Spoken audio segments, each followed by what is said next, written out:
Bunge pamoja na wawakilishi wadi kutoka kaunti za jamii ya Maasai wamesema wamepata mbinu mbadala ya kusuluhisha migogoro ambayo inayoshuhudiwa baina ya jamii za wafugaji.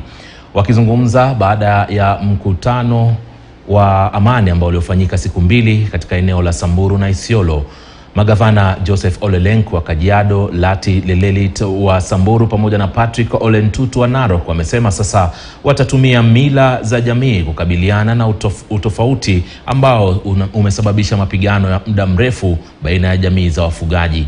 Vilevile Ole Lenku amesema kwamba tayari amani imeanza kushuhudiwa katika maeneo ambayo yameathiriwa kwa muda kufuatia mazungumzo ya amani ambayo yalianzishwa miezi miwili iliyopita.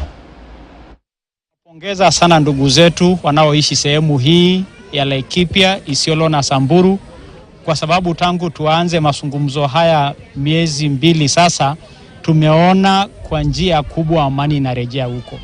Hapo awali walikuwa hawasemezani, walikuwa na machungu na kila mmoja yao, lakini sasa wanakumbatiana, wanazungumza.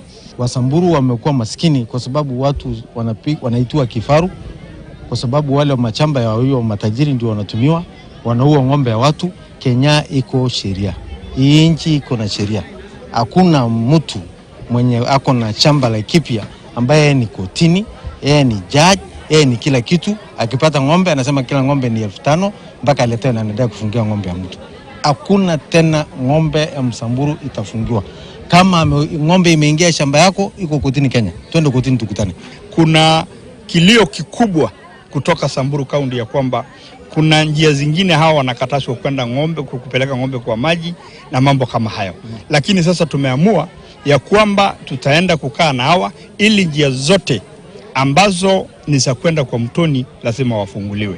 Tumekataa kabisa tena tupoteze maisha ya watu wetu, mali ya watu wetu kwa sababu ya msosano kama hiyo kidogo kidogo. Kwa hivyo tuko na furaha kabisa tukiwa jamii, maana hii ni mwanzo mpya. Tutaendelea kuongea na watu wetu kwa kila sehemu.